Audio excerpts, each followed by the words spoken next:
정치권 관심 뉴스 짚어보는 포커스 나이트 시간입니다. 오늘은 박원석, 정호김 전직 의원 두 분과 함께 말씀 나누겠습니다. 어서 오십시오. 네. 자, 국민의힘 윤리위원회가 비당권파 현역 의원 4명에게 무더기로 당원권 정지 처분을 내렸습니다. 이 당내 갈등이 다시 격화할 조짐을 보이고 있는데요. 관련 영상 보시고 말씀 나누겠습니다. 국민의힘 중앙윤리위원회가 현역 의원 4명에 대한 징계를 의결했습니다. 가장 높은 처분을 받은 건 6선 조경태 의원입니다. 지난 6.3 선거에서 무소속 한동훈 후보를 지원한 진종호 의원 역시 당원권 정지 2년 처분을 받으며 차기 공천에 빨간불. 진종호 의원님, 돌려차기 한번 하자.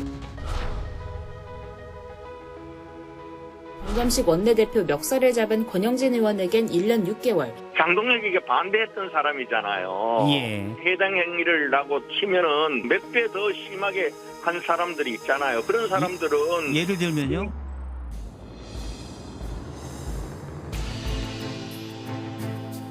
(5.18이라는) 민주화 운동이 성역이 되어서는 안 된다. 토론까지 막아서는 안 된다라는 것이었습니다. 제가 무슨 중대 범죄를 저질렀습니까? 그리고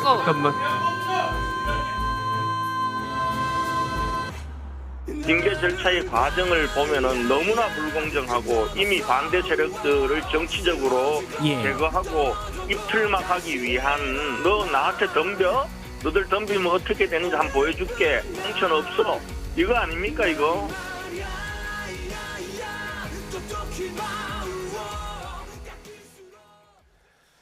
자, 영화 예고편 같은 영상 좀 길게 보고 오셨는데요.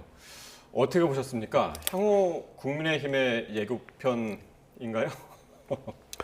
그러니까 장동혁 대표 발 징계 정치가 다시 현실이 된 거죠. 네. 그러니까 비장 행사라는 말까지 나왔는데요. 뭐 그런 말이 나오는 것 전 무리가 아니라고 생각합니다. 물론 각각의 지금 이 의원들한테 징계 사유가 없는 건 아니에요.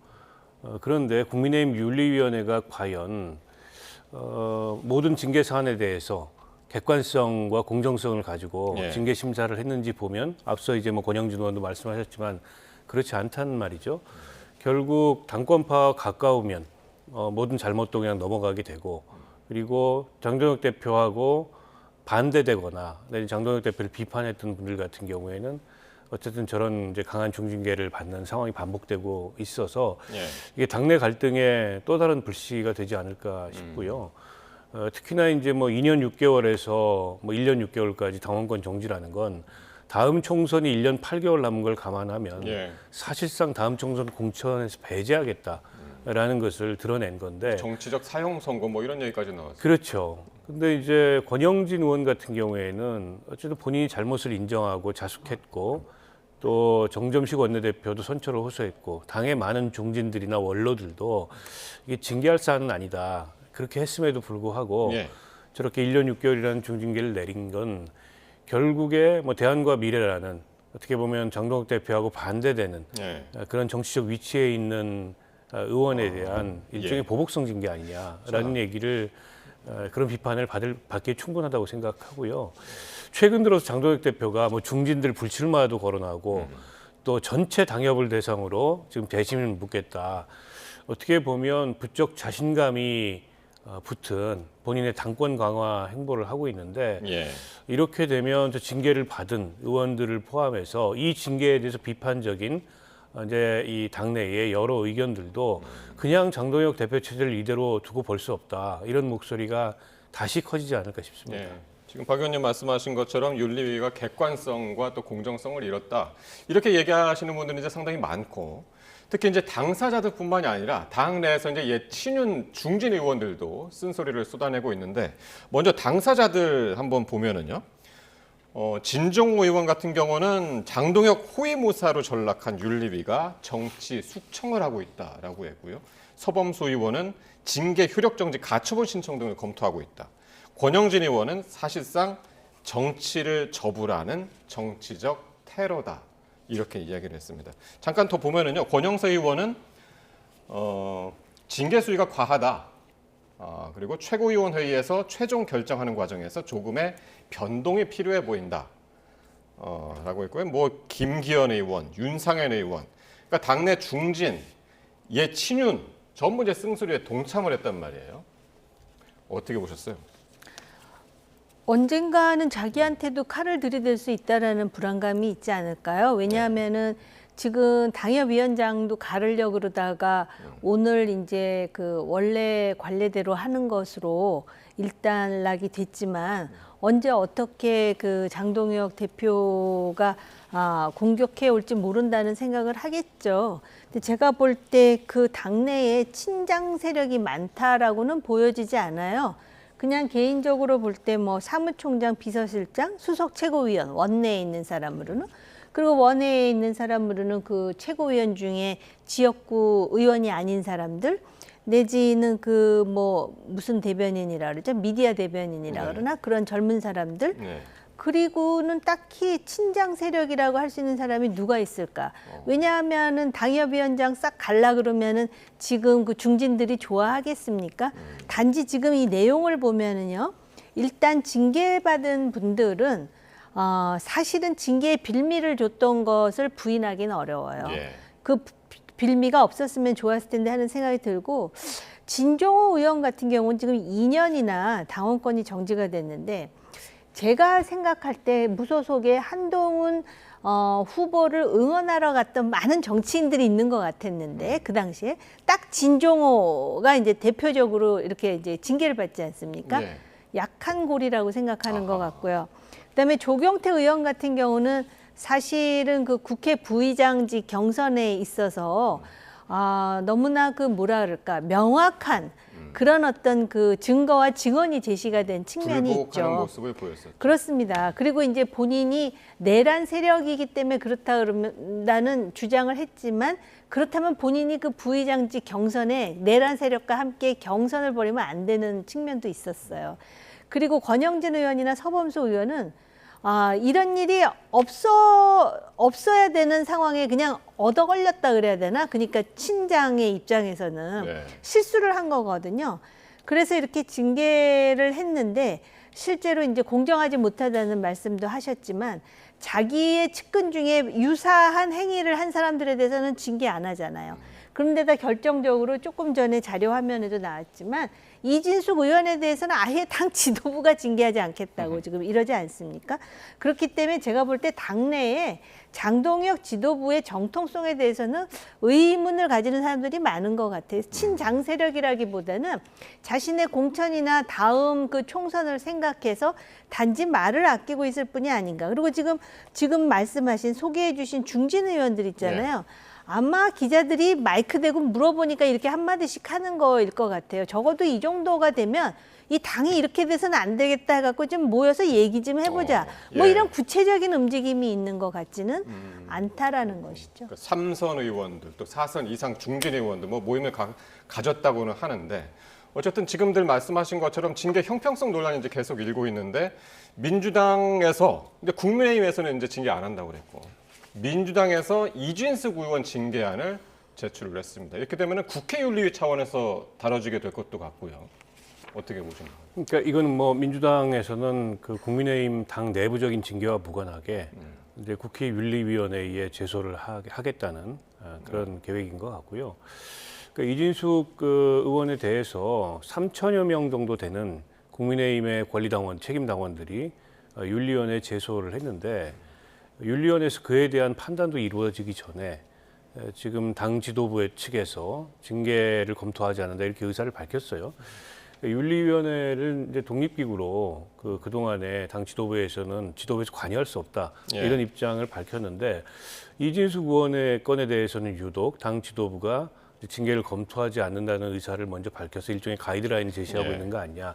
과연 이진숙 의원의 저 행사의 주체와 이진숙 의원의 언행이 그동안에 국민의힘이 5.18에 대해서 가져왔던 가치나, 또 5.18 관련된 당 내부 의원들의 뭐 망언이나 이런 거에 대해서 징계했던 사례에 비추어 봤을 때 그냥 넘어갈 문제인가라는 문제 제기가 계속됨에도 불구하고 당 지도부는 이제 같은 태도를 취하고 있죠. 그렇다 보니까 이번에 이제 징계를 받은 의원들하고 형평성이나 공정성 논란이 더 크게 벌어지는 게 아닌가 싶고요.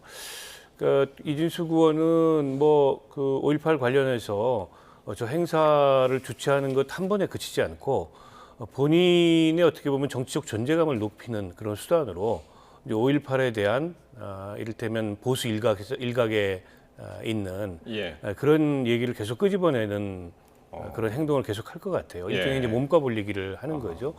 그러니까 여기서 그냥 넘어가게 되면 이진숙 의원의 이제 또 다른 행동들이 나올 가능성이 예. 있고 또 제2, 제3의 5.18에 대한 부정이나 폄훼나 이제 그런 언행이 나올 수 알겠습니다. 있음에도 불구하고 이걸 그냥 넘어간다는 건 좀 이해가 안 됩니다. 그러니까 이제 국민의힘에서 걸지 못하는 브레이크를 이제 민주당이 지금 지원해서 하고 있는 듯한 이제 그런 모습인 것 같은데 일단 뭐 국민의힘의 당내 갈등 하면 이제 지금까지 이제 개파 갈등 그런 모습이었는데 앞으로 이제 당협위원장 전면 교체, 전면 재선출 이 여부를 들러싸고 이제 전개가 될 것 같아요. 뭐 장동혁 대표는 일단 보류 확인을 했지만 어떻게 보십니까? 강행할 가능성?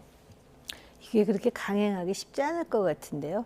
예를 든다면은 자기가 겨냥하고 있는 친한계 몇 명을 콕 집어서 징계는 할 수 있는데요. 이런 식으로 전 당협위원장을 교체한다 그러면은 중진들 그때나마 들고 일어날 거예요. 왜냐하면 자기의 이해관계와 직결되기 때문에. 예. 그리고 특히 다선일수록 그렇다면 나를 공천 주지 않겠다라는 의도를 숨기고 있는 것 같은데 가만히 있을 수는 없지. TK, PK를 중심으로 해가지고 지금 이미 그런 기미가 보이지 않습니까? 그러다 보니까는 당협위원장 전면 교체하겠다고 나섰다가 오늘 뭐 느닷없이 건강검진 간다 그러면서 일단 여기서 소강 상태에 접어든 것 같거든요. 그런데 지금 의원총회에서는 운영위를 중심으로 해서 원래 하던 대로 하는 걸로 지금 뭐 대충 네. 결론을 내린 것 그런 것 같더라고요. 같더라고요. 근데 이걸 밀어붙인다? 글쎄요, 저는 뭐 장동혁이라는 정치인을 잘 모르는 사람으로서 그렇게 하기 쉽진 않으리라 예상합니다. 예, 알겠습니다. 자, 민주당 이야기로 넘어가겠습니다. 이 민주당 새 지도부가 이 청년 최고위원 지명 논란을 일단 봉합을 했습니다. 다만 이 김민석 대표하고 친청계 최고위원들 사이에 미묘한 긴장감은 여전해 보이는데요. 관련 발언 들어보시겠습니다. 불가피하게 지명하게 되었습니다. 다음 전당대회 때는 이것이 아예 청년 여성이 다 반영될 수 있도록 당원당규 개정 논의를 시작하겠다는 말씀을 드립니다. 수기를 해서 처리할 수 있도록 저희가 하겠습니다. 좋은 청년 최고위원을 임명하게 될 것 같습니다. 그러나 이 당원 당규를 고쳐서 다음에는 의무 할당이 되는 부분은 대표께서 약속하셨기 때문에 꼭 지키시도록 이 또한 제가 감시하도록 하겠습니다. 네, 일단 뭐 고성 같은 거는 없었는데 이 전용기, 권미경 이 두 지명직 최고위원 임명 과정이 순탄치 않았습니다. 친명계 최고위원들이 일단은 오늘 그 의결을 하는 데는 불참을 한 모양이에요. 예, 의결 때는 불참을 했다고 하고요. 예. 근데 김민석 그 대표가 선거 과정에서 예. 지명직 청년 최고위원도 자체 경쟁을 통해서 선출하는 방안을 공약했던 건 사실인데 이게 전대 끝나고 후유증이 채 가라앉지 않은 상황에서 다시 이게 청년 최고위원 경선이 진행이 되게 되면 또 다른 개파 갈등이 나올 수 있지 않습니까? 예. 그런데다가 청년 최고위원 말고 청년위원장이라고 있습니다. 그 청년위원장을 선출하도록 되어 있는데 이 선거권자와 피선거권자가 거의 동일하기 때문에 이게 중복 효과가 있어서 별로 효과적이지 않다 이런 당 내부에 예. 보고도 있었던 것 같아요. 그래서 선거 과정에서의 공약은 했지만 그 공약을 거두고 지명을 한 건데 절차상의 문제는 없는 것 같습니다. 민주당 당원에 따르면 대표가 지명하고 최고위원회가 그 다음에 의결하고 당무위에서 인준하도록 돼 있기 때문에 이제 별다른 문제는 없는데 아마 이제 그 3인의 친청 최고위원들은 왜 선거 과정에서 했던 약속을 지키지 않느냐 이제 이 불만을 표했던 것 같아요. 근데 또 돌이켜 보면 원래 선거 이전에 전당대회에서 청년 최고위원을 별도 트랙으로 뽑는 방안에 대해서 오히려 그 당시에는 친청계에서 반대를 해서 그게 관철이 안 됐거든요. 그러니까 그때하고는 좀 입장이 달라진 것 같은데 그렇다 보니까 저 세 분의 반대가 큰 설득력은 없었던 것 같아요. 그러니까 일단 이렇게 뭐 분위기상으로는 봉합은 됐는데 지금 이제 보시는 것처럼 최민희 최고위원 같은 경우는 최소한의 절차를 지켜줘라. 그리고 경선 방식으로 선출하겠다고 공개적으로 약속하지 않았느냐 이렇게 이제 이야기를 해와서 분위기가 조금 불안불안합니다. 네. 예. 뭐 앞으로도 더 불안할 일은 계속해서 만들어지지 않을까 생각을 하고 예. 최고위원이 대표를 향해서 약속을 제대로 지키는지 감시하겠다라는 표현을 네. 써서 예. 상당히 놀라웠습니다. 그게 참 그 낯선 표현이거든요. 대표를 감시하겠다라는 웃으면서 표현이요. 감시하겠다고 했죠. 네. 그리고 이제 청년 최고에 대해서 언제부터 이렇게 친청계가 관심이 많았는지 처음에 당 경선할 때 청년 최고와 관련해서 오히려 조금 저하는 태도를 취했던 쪽이 그쪽이었던 것으로 제가 기억을 하는데 선출직 제 기억에. 5명에 포함하는 거를 네, 반대했죠. 그랬습니다. 네. 그런데 이제 꼭 청년 최고가 필요하다라는 식으로. 근데 지금 민주당이 사실은 그 20, 30대 여성, 남성에게 별로 지지를 못 얻고 있습니다. 그거는 당내에 청년 최고가 없어서가 아니라요.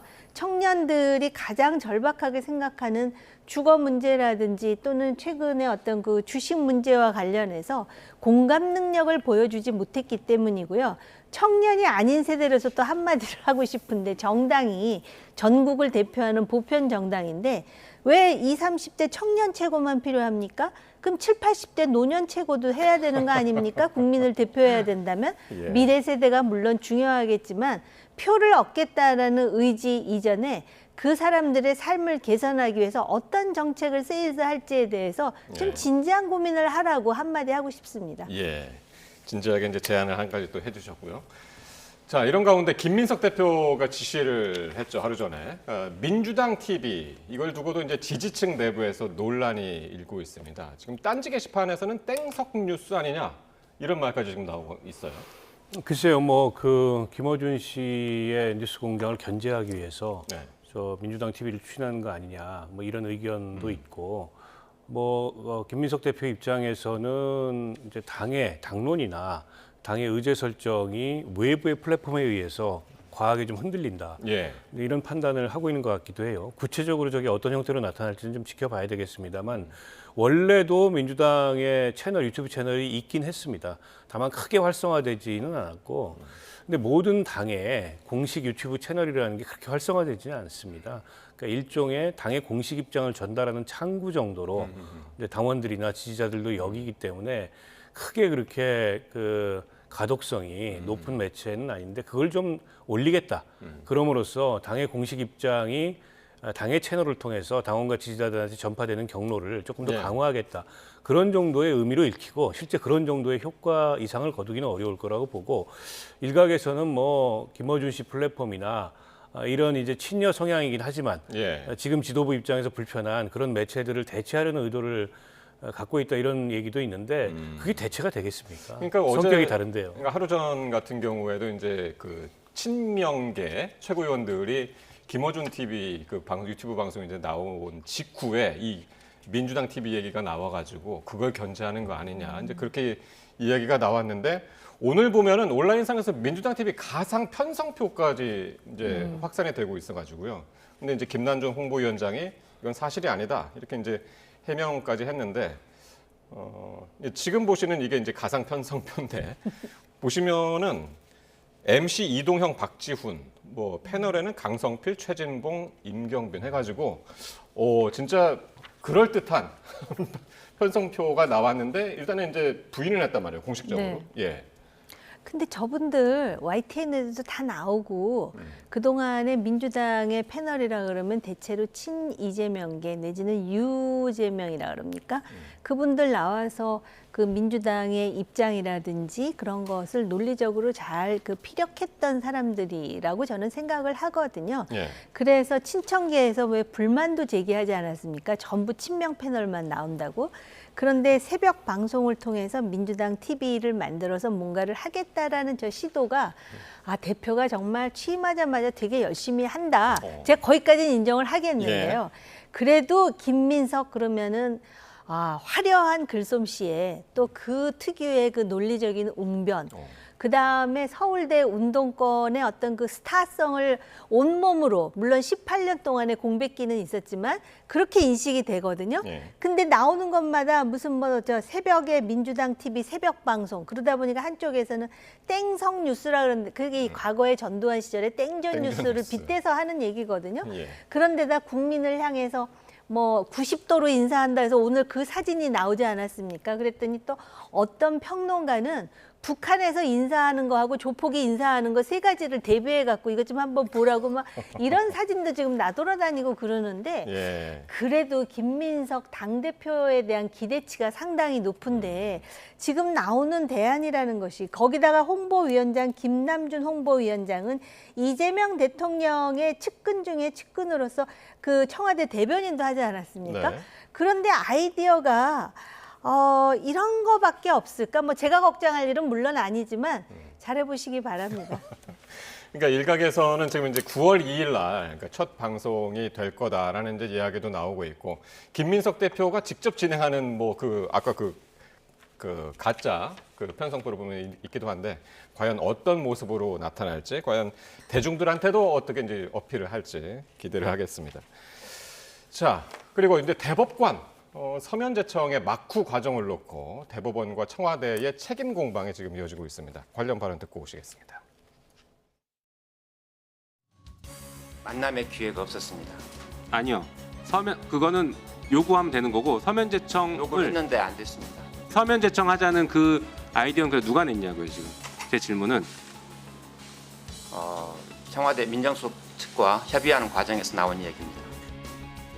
협의가 되면은 만날 수 있느냐라는 이제 문의가 있었는데요.